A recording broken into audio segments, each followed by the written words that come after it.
ধন্যবাদ পুষ্টিবিদ ফাউন্ডেশন, ধন্যবাদ সাউ, ধন্যবাদ সৈয়দা লিয়াকত আপা, শারমিন আপা, রেবেকা সহ সবাইকে যারা উপস্থিত আছে। আমি আসলে কিছু পরিসংখ্যান দিব। আমি কাজ করছি ইব্রাহিম জেনারেল হসপিটাল, এটা বাংলাদেশ NHN এর নাম আপনারা শুনেছেন, national health NHN national health care network. এটা হচ্ছে Bangladesh diabetic society sister organization. তো ওর একটা হসপিটাল, ইব্রাহিম জেনারেল হসপিটালে আমি কাজ করছি প্রধান পুষ্টিবিদ হিসেবে। এমনি NHN এ আছি ডেপুটি চিফ নিউট্রিশন অফিসার হিসেবে। আমি কিছু পরিসংখ্যান দিই। আজকে আমরা এখানে একত্রিত হয়েছি, তো পরিসংখ্যানটা হচ্ছে বিশ্বের মানুষের 80 কোটি মানুষ ডায়াবেটিসে আক্রান্ত।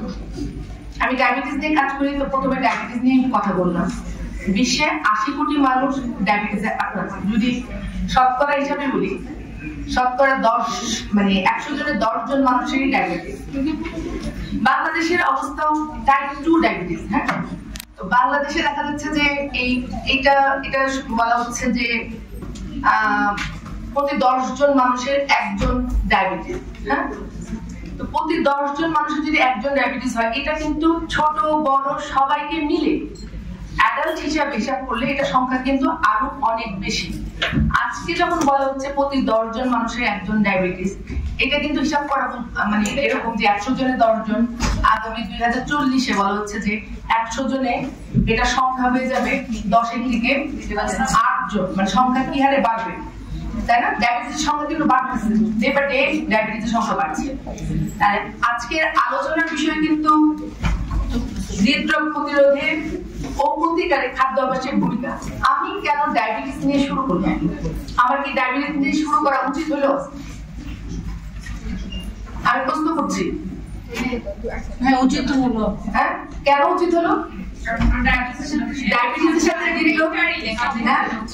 ডায়াবেটিসে যতজন রোগ মানে রোগী মারা যাচ্ছে, তো বা ডায়াবেটিসে যারা আক্রান্ত আছে, ডায়াবেটিসে আক্রান্ত মানুষের হৃদরোগে আক্রান্ত হওয়ার ঝুঁকি অনেক গুণ বেশি। স্বাভাবিক একজন মানুষের যা ডায়াবেটিস যখন আক্রান্ত হয়, তার ঝুঁকি 2 থেকে 4 গুণ পর্যন্ত বেড়ে যায়। তো সুতরাং আমাদের ডায়াবেটিস নিয়ন্ত্রণে সৈয়দা লিয়াকত আপা হৃদরোগ নিয়ন্ত্রণে খাবারের কথা বলে গেলেন, খাবারের ব্যালেন্স নিউট্রিশনের কথা বললেন। শারমিন আপা লাইফস্টাইলের কথা বললেন।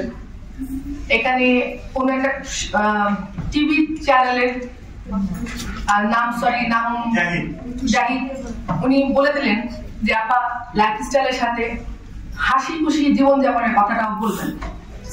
এক্স্যাক্টলি, হাসি খুশি জীবনযাপন।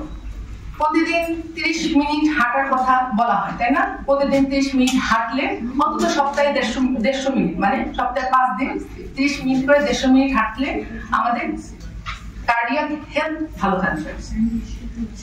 কিন্তু আপনি যদি সত্যি কথা প্রতিদিন 2 থেকে 4 মিনিট মন খুলে হাসেন, এটা জাস্ট এক্সারসাইজের জন্য হাসি না, সবাই মিলে একসাথে হা হা হা করে হাসতে। এখন একটা থেকে হা হা হা প্র্যাকটিস, আমাদের মাসলের এক্সারসাইজ কিন্তু হচ্ছে, কিন্তু মন খুলে হাসা না। আঞ্জিন, এটা রাতে জেগে বসতে আমি একটা হাসি বলতাম, সবার এমনিতে মন খুলে হাসা না। একটা যে কোনো কিছু, আমাদের প্রথম অনুষ্ঠানের শুরুতে একটা গান শুনলাম, আমাদের মনে একটা আনন্দ হলো। আমাদের কবি মন রাহাত, উনি সুন্দর করে একটা কবিতা আবৃত্তি করলেন, সুন্দর সুন্দর কিছু কথা বললেন, আমাদের মনে কিছু আনন্দ হলো। এই যে আনন্দ, যখন আমাদের আনন্দ হয়, তখন কিন্তু অটোমেটিক আমাদের মনে যে খুশি, এটা কিন্তু আমাদের কার্ডিয়াক হেলথটাকে ভালো রাখে। আমি অ্যাকচুয়ালি এখানে কিছু পরিসংখ্যানই আমি একটু দিতে চাচ্ছি, কি ভয়াবহ ভাবে ডায়াবেটিস এবং হৃদরোগ আমাদের পৃথিবীটাকে গ্রাস করে নিচ্ছে। কঠিন ভাষায় বলতে গেলে ডায়াবেটিস কি? ডায়াবেটিস, আমি ইংলিশে সুন্দর সুন্দর বক্তৃতা দিতে পারি, তাই না? Diabetes mellitus is a chronic disease that has affected mankind throughout the world. It is a genetic disease of metabolism in which there is a lack of insulin and disturb of metabolism, তাই না? কিন্তু এইভাবে তো রোগীকে বোঝানো যাবে না। আমাদের পুষ্টিবিদের কাজ কি? আমাদের পুষ্টিবিদের কাজ হচ্ছে আম জনতাকে আম ভাষায় বোঝানো। যেটা এখানে কিন্তু আমাদের লেকচারে ডক্টর বিমল সাজেরও বললেন যে আমাদেরকে বোঝাতে হবে আম ভাষায়, অর্থাৎ জনতার ভাষা। ডায়াবেটিস মানে কি? রক্তের চিনি আমাদের সবাই আছে, সেই চিনির মাত্রাটা যখন স্বাভাবিকের তুলনায় বেড়ে যায় তখন তাকে আমরা বলি ডায়াবেটিস, তাই না? এটা বোধ হয় যে কেউ বুঝবে, আমাদের সবার রক্তে চিনি আছে, চিনির মাত্রাটা বেড়ে গেলে ডায়াবেটিস। তো ডায়াবেটিস হৃদরোগের ঝুঁকি বাড়ায়। এর কারণ রক্তে যখন শর্করার মাত্রা বেড়ে যায়, তখন কি হয়, আমাদের যে রক্তনালীগুলো আছে, রক্তনালী এবং স্নায়ু যেগুলো আছে সেগুলো ক্ষতি শুরু হয়। এগুলো ধীরে ধীরে হৃৎপিণ্ড এবং রক্তনালীগুলোকে নিয়ন্ত্রণের বাইরে চলে যায়। এখানে আসছে যে এই যে কোলেস্টেরল এবং টিজির কথা বলা হলো, যে কোলেস্টেরলের মাত্রাটাকে আমরা কিন্তু ডায়াবেটিসে যখন বলি আমরা বছরে কিছু টেস্ট করতে বলি, রক্তের চিনি পরীক্ষা করতে বলি খালি পেটে খাওয়ার 2 ঘন্টা পরে, একটা বলি 120 দিনের গড় HbA1c, যেটা হিমোগ্লোবিন A1c নামে পরিচিত।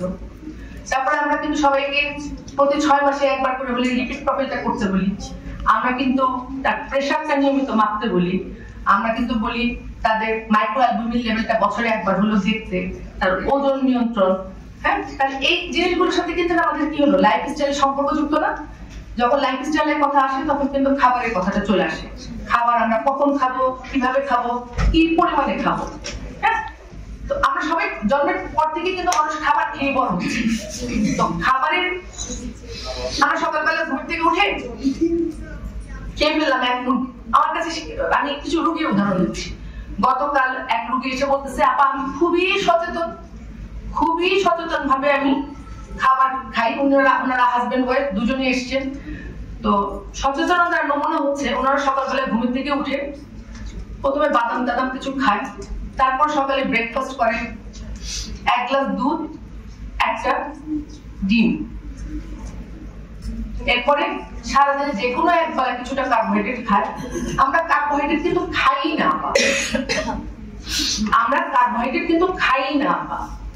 আমরা সারাদিনে একবার কেবলমাত্র ভাত খাই, কখনো রুটি খাই, কখনো রুটি খাই না, কিন্তু আমরা ফল খাই। আচ্ছা ঠিক আছে, কেমন ফল খান? তো দেখা যাচ্ছে যে আমের সিজন, দিনে 3টা-4টা পর্যন্ত আম খেয়ে ফেলছে, কিন্তু প্রতিদিন একটা করে কলাও খেতে লাগে।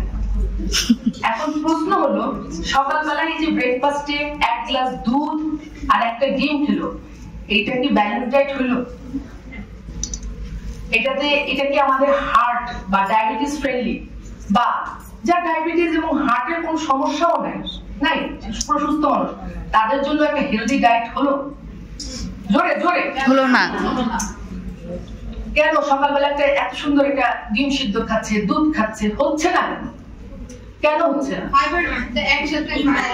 এক নাম্বার ফাইবার নাই, কেউ একজন বলবো। আর কি? কার্ব নাই। কার্ব তো আমরা খেতেই চাচ্ছি না। আমাদের টিজি বেড়ে যাবে, আমাদের কার্ডিয়াক প্রবলেম হয়ে যাবে, আমরা তো কার্ব খেতেই চাচ্ছি না, তাহলে ডিম দুধ খাচ্ছি।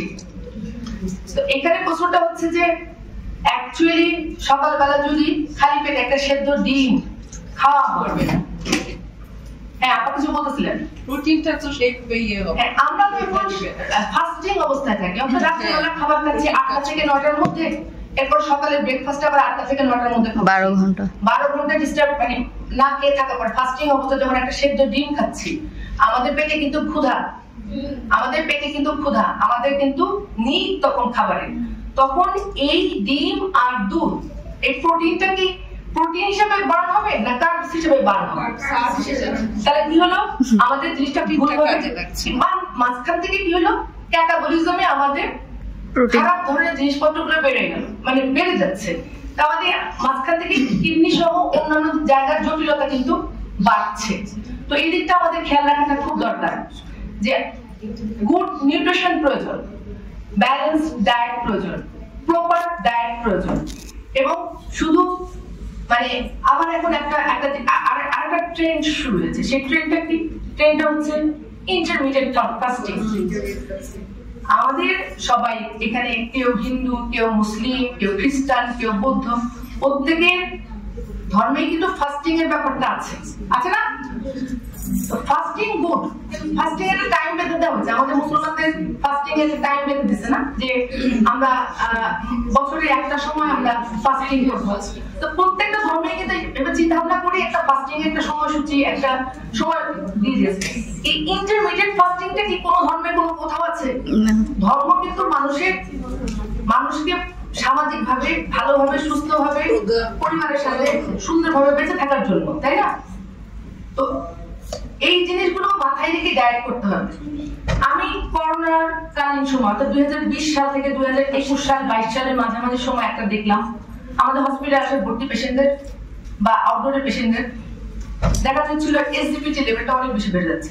এসজিপিটি আশা করি তোমরা সবাই চিনতেছো, লিভার ফাংশনালিটি এনজাইমের টেস্ট। হ্যাঁ, তো লিভারের চলে গেলাম, আমি সার্চ করি, চিন্তা করি পেশেন্টকে অনেক, আমি সবসময় আমার আমার আমার আমার অনেক স্টুডেন্ট, অনেক জায়গায় আমি পড়িয়েছি, তার জন্য আমার অনেক স্টুডেন্ট। তো রোগীর সাথে সবসময় সবাইকে বলি যে রোগীর কাছে হিস্ট্রি নাও, হিস্ট্রি জানার চেষ্টা করো, কি কাজ করে, কি করতে চায়, তাদের লাইফ স্টাইলটা জানার চেষ্টা করো।